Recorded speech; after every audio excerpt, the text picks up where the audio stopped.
एकदन्ताय विद्महे वक्रतुण्डाय धीमहि तन्नो दन्तिः प्रचोदयात्। एकदन्तं चतुर्हस्तं पाशमं विषधारिणं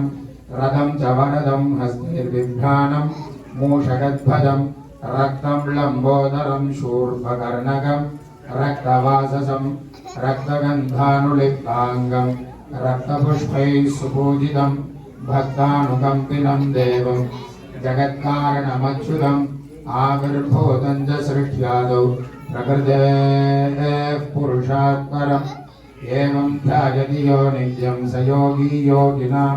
वरः। नमो व्रातपतये नमो गणपतये नमः प्रमथपतये नमस्ते अस्तु लम्बोदरा एकदन्ताय विघ्नविनाशिने शिवसुताय श्रीवरदमूर्तये नमो नमः। ॐ नमस्ते गणपतये त्वमेव प्रत्यक्षं तत्त्वमसि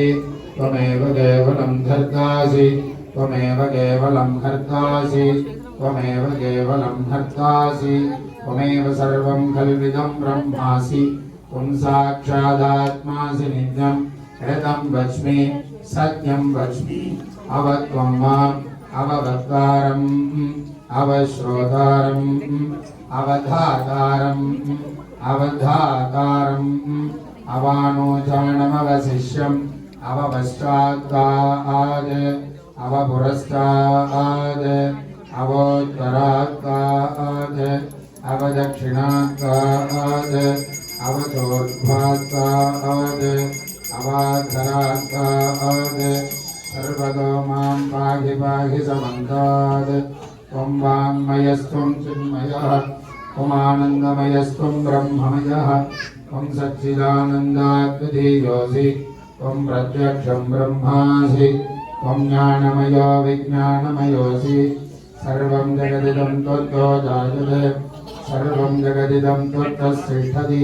सर्वं जगदिदं त्वविलयमेष्यति सर्वं जगदिदं त्वविप्रत्येति त्वं भूमिरापो नलो निलो नभः त्वं चत्वारि वा आत्मदानि त्वं गुणत्रयातीतः त्वमवस्थात्रयातीतः त्वं देहत्रयातीतः त्वं कालत्रयातीतः त्वं मूलाधारस्थितोऽसि नित्यं त्वं शक्तित्रयात्मकः त्वां योगिनो ध्यायन्ति नित्यं त्वं ब्रह्मा त्वं विष्णुस्त्वं रुद्रस्त्वमिन्द्रस्त्वमग्निस्त्वं वायुस्त्वं सूर्यस्त्वं चन्द्रमास्त्वं ब्रह्म भोर्भवस्व वरो गणादीन् पूर्वमुच्चार्य वर्णादीन् तदनन्तरम् अनुस्वार